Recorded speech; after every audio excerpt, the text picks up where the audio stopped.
लेकिन रायबरेली में कभी मोदी जी ने कुछ किया नहीं। दिखता है कि लोगों को कि ये जो भी चीज़ आप रायबरेली में देखेंगे वो कांग्रेस की ही देन है। इनके आने के बाद ऐसी पॉलिसीज आई, एमएसएमई तो पेपर में बढ़ रहा, लेकिन जो ग्राउंड इम्प्लीकेशन है वो एकदम जीरो हो रहा। इंदिरा गांधी थी, सोनिया गांधी थी, आज ये हैं, इसी वजह से ये जीत रहे हैं। अगर इनको खुद पे इतना भरोसा होता तो ये अमेठी से लड़ रहे होते जाके। 2 करोड़ नौकरी एक साल में देने को कहा था, 2 लाख नौकरी भी नहीं दी। ये इन्हीं जवानों के नीचे, ये नौकरी वालों के नीचे सरकार दब के चली जाएगी और कांग्रेस फल फूल जाएगी। आप इलेक्टोरल बॉन्ड लेके आए, एक्सप्लेन करिए। आप अग्निवीर लेके आए, एक्सप्लेन करिए। आप जीएसटी लेके आए, पर आप एक्सप्लेन करिए। आप किसान बिल लेके आए, आप एक्सप्लेन करिए। आप 3 साल आपने किसान बिल लाया और उसके बाद कह रहे हैं हम एक्सप्लेन नहीं कर पाए। मीडिया, मेन स्ट्रीम मीडिया भी इसके लिए बहुत हद तक जिम्मेदार है। सर वो सही मुद्दे दिखाए, युवाओं की बात करें, रोजगार की बात करें, किसानों की बात करें। कितने हमने जॉब्स दी लोगों को, कितना हमने एजुकेशन पे कितना खर्चा किया, इन सब चीज़ों की बात नहीं हो रही। सेंट्रल से लेके स्टेट में दोनों जगह बीजेपी की सरकार है। आप एक पेपर नहीं करा पा रहे।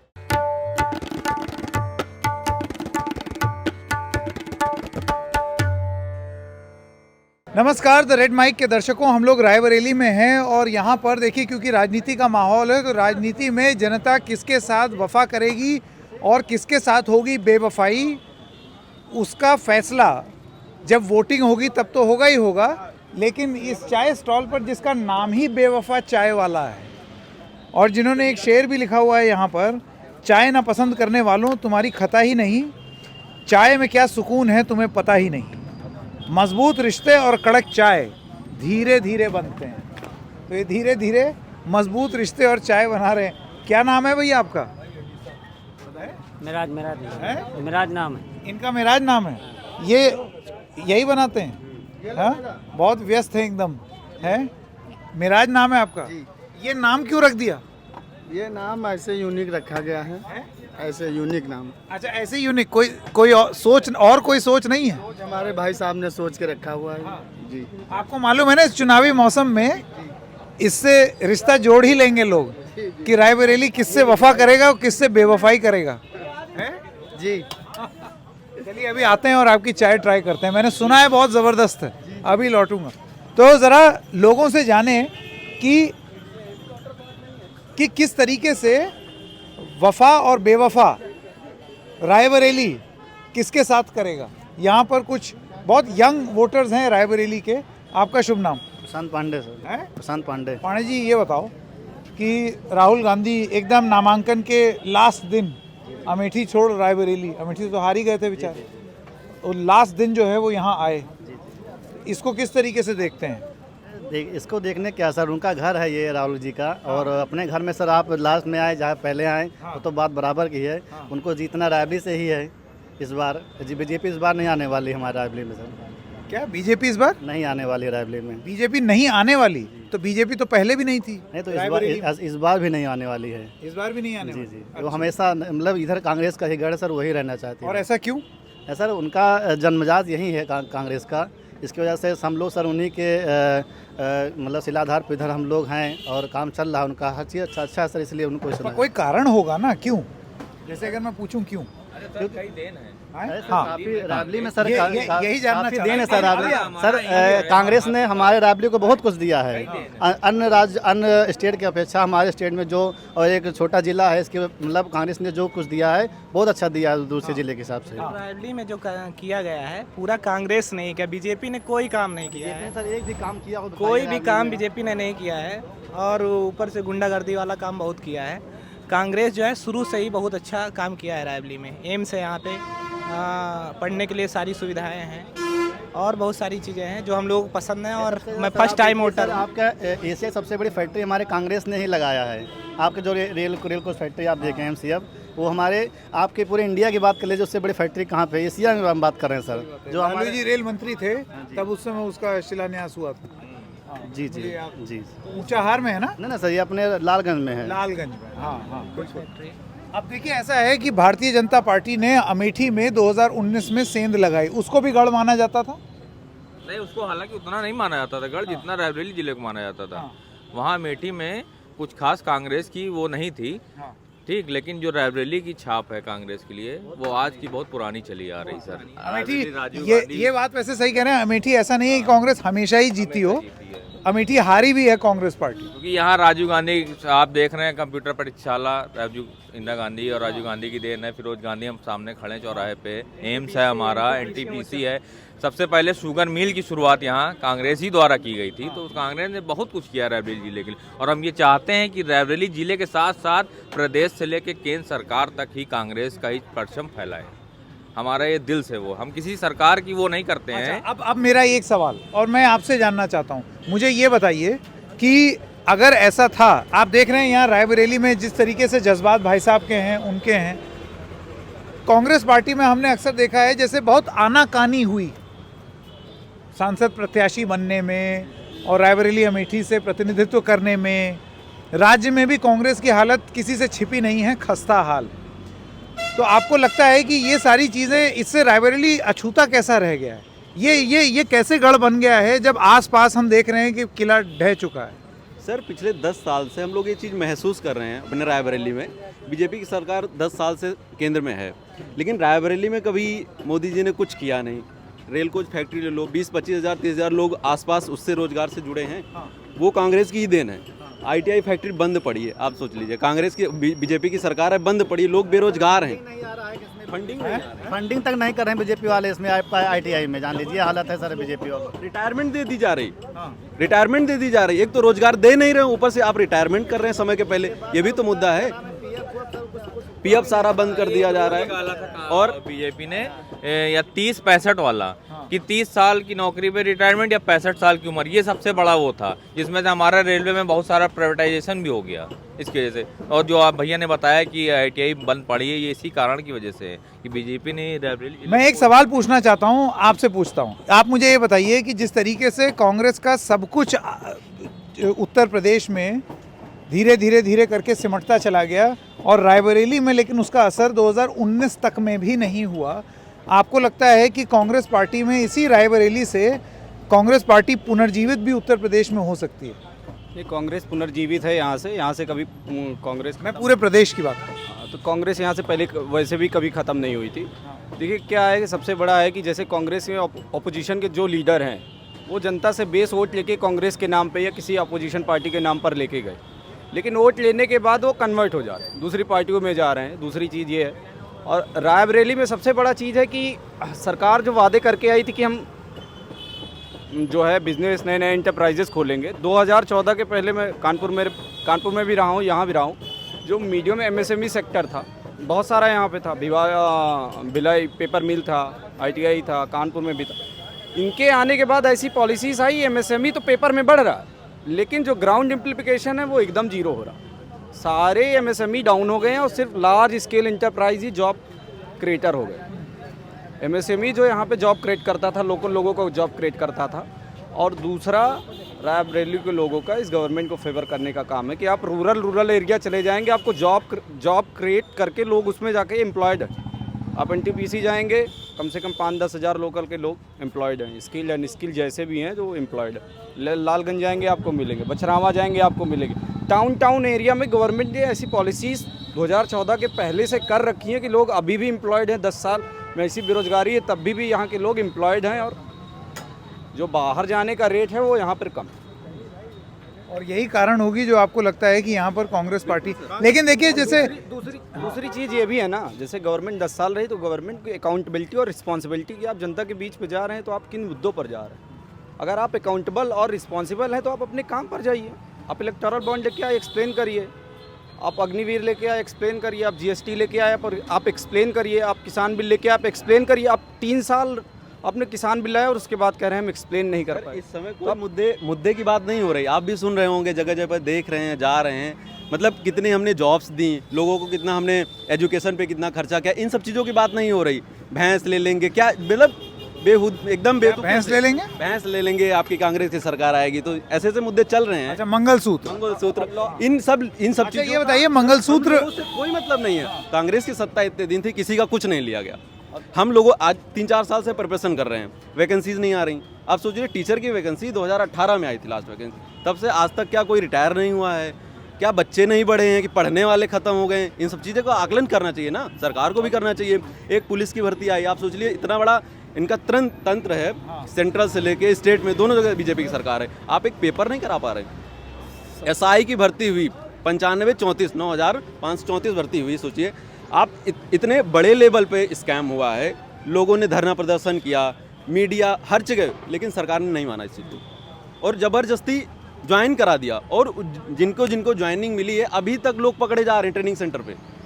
मतलब वो ट्रेनिंग भी कर चुके हैं जिन्होंने 160 में 160 में 158 क्वेश्चन करना आसान है क्या पढ़ने वाले के लिए? सब कोई जानता है सर, आप भी इतने दिन से ये कर रहे हैं 158 क्वेश्चन, वो भी 10 मिनट में।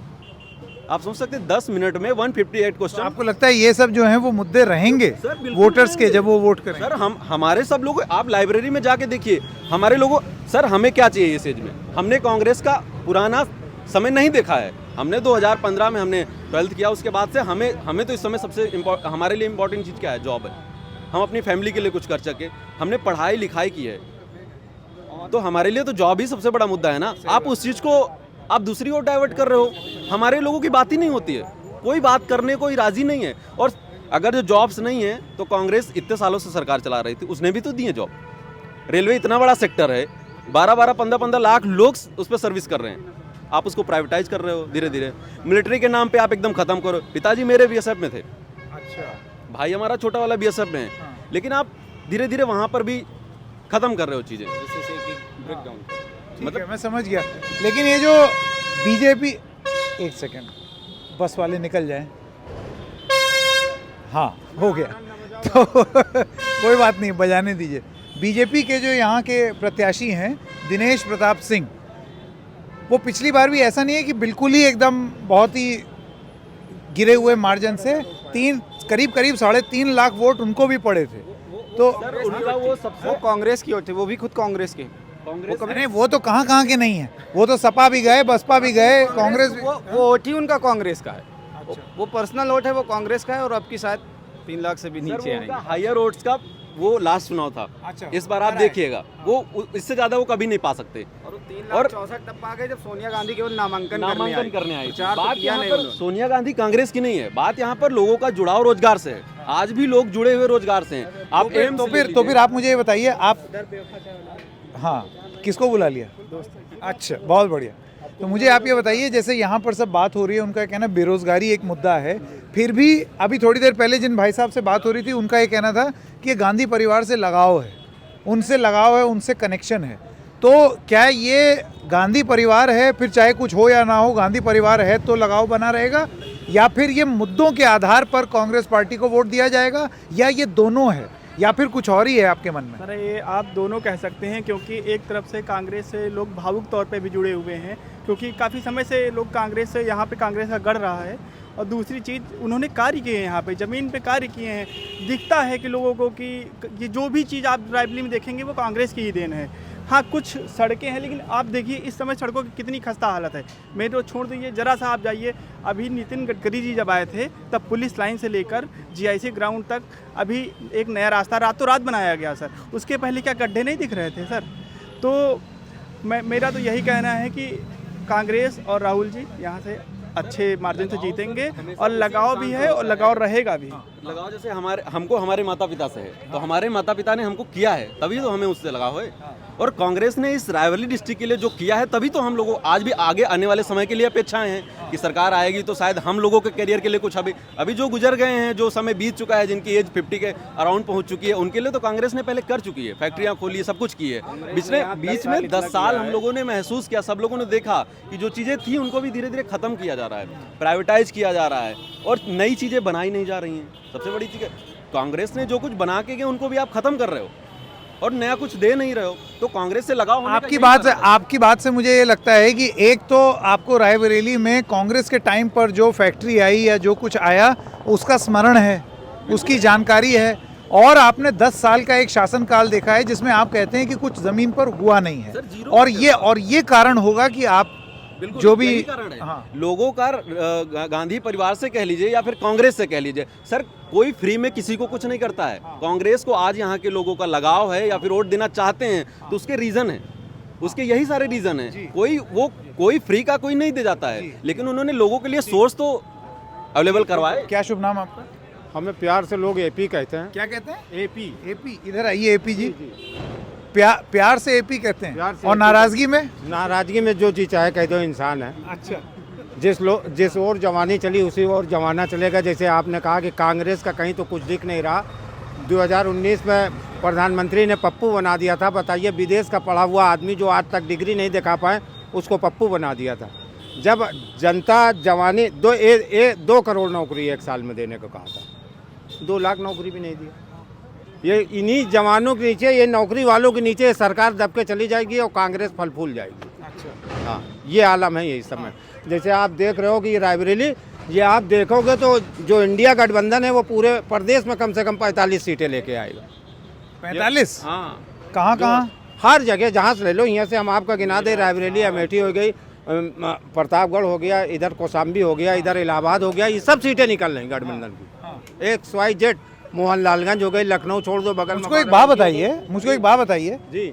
रायबरेली से तो हमेशा कांग्रेस का सांसद रहा है, लेकिन इसी रायबरेली में जो 5-6 विधानसभा क्षेत्र हैं, वहाँ तो कांग्रेस की स्थिति हमेशा गुड रही है। गुड इसलिए हो गई कि एकदम सिमट गई रहे, कि जैसे कि हवा बन गई थी कि पप्पू है, इनके पास कोई नहीं, कौन नेता कौन है।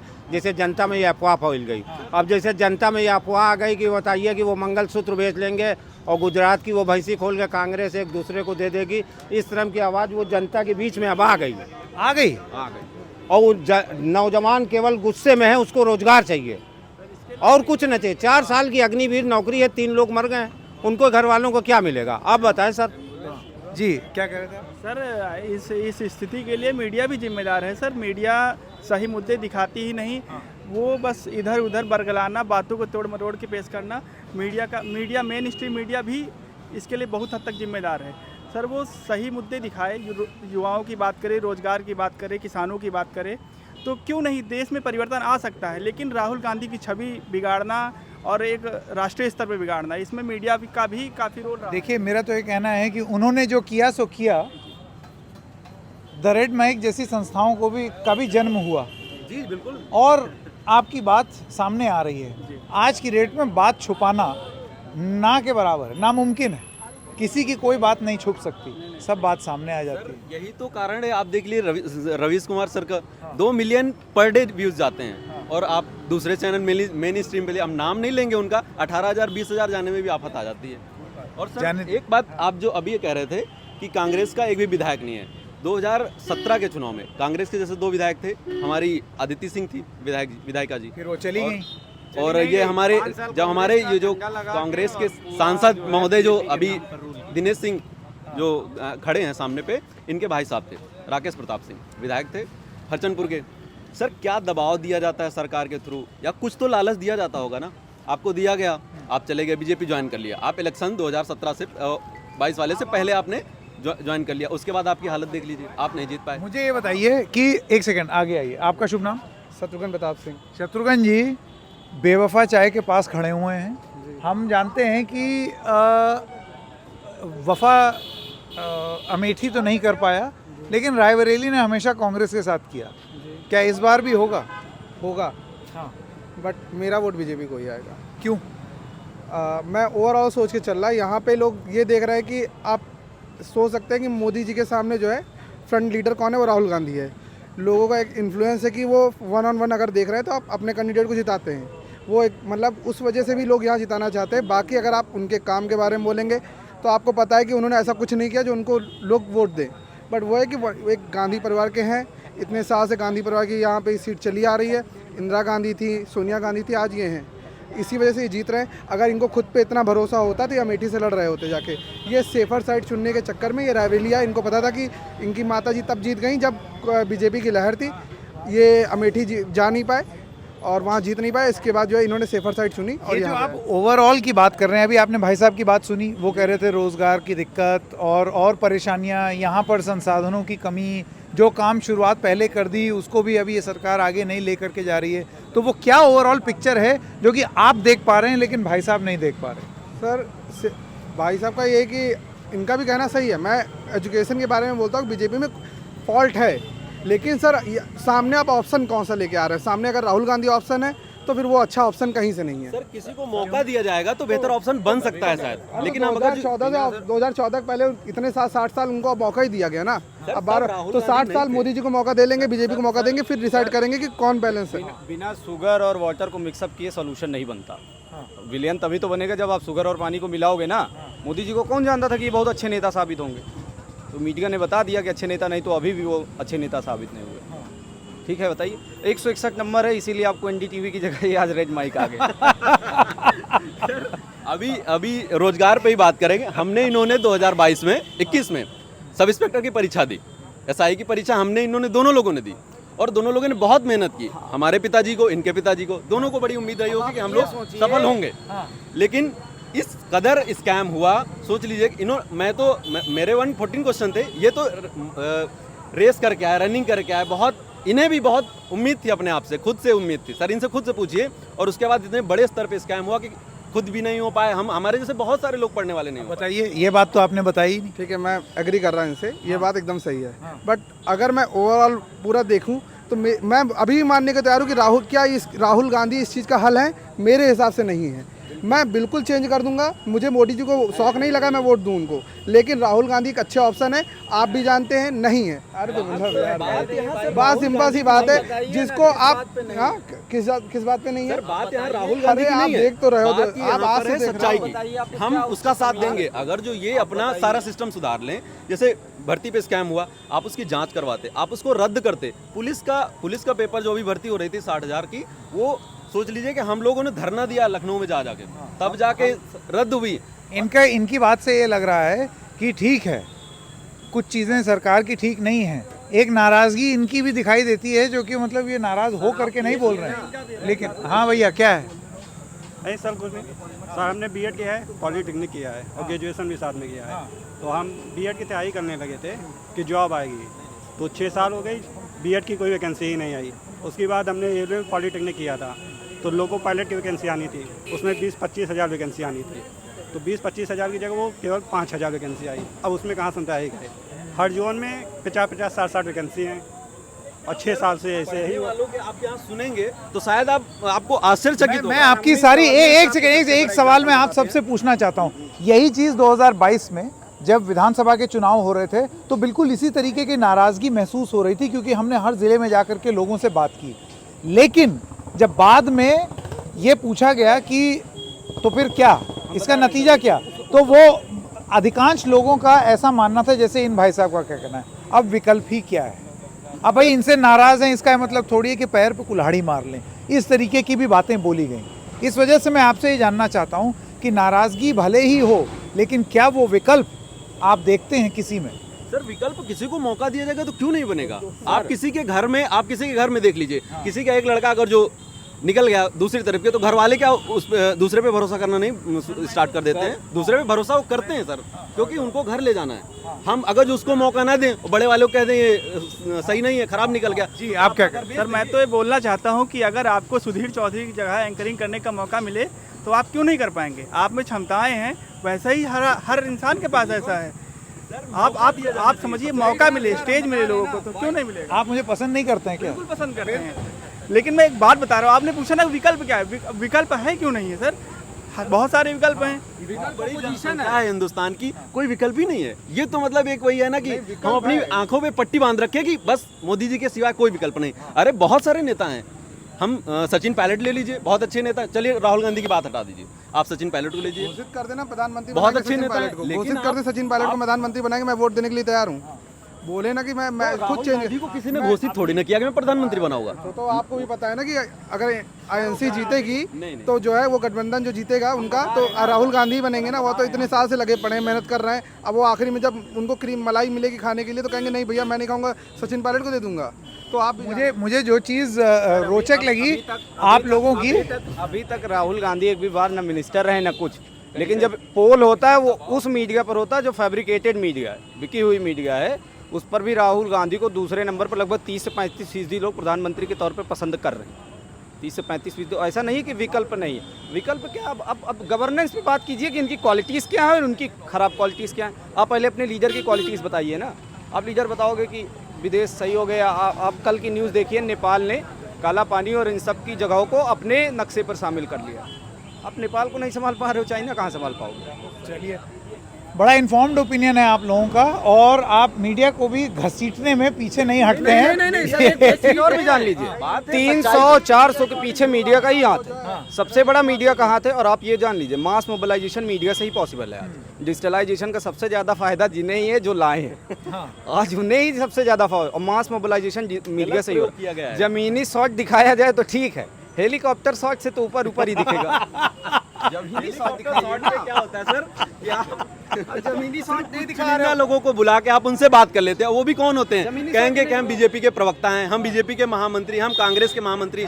जमीन पे आइए आप, यहाँ आपको असलियत पता चलेगी कि लीजिए आ गए, बिल्कुल आ गए। आपको भी समझ में आया होगा कि एक्चुअली रियलिटी क्या है। आपको भी अरे समझ में आया। हम कभी ऊपर गए ही नहीं थे, हम यहीं से नीचे हमेशा। नहीं, अगर जो देखेंगे आप मेन स्ट्रीम मीडिया की देखेंगे तो वो तो सब कुछ अच्छा है, सब कुछ अच्छा है ना। बेरोजगारी है, सोच लिए बेरोजगारी की कोई बात ही नहीं करता है। एक चीज अच्छा होगा, अगर मान लीजिए मोदी जी वापस आ गए तो 2024 तक सारे न्यूज चैनल वाले यूट्यूब पर ही आएंगे, क्योंकि डिजिटल मीडिया, प्रिंट मीडिया और ये सब कोई देखेगा ही नहीं।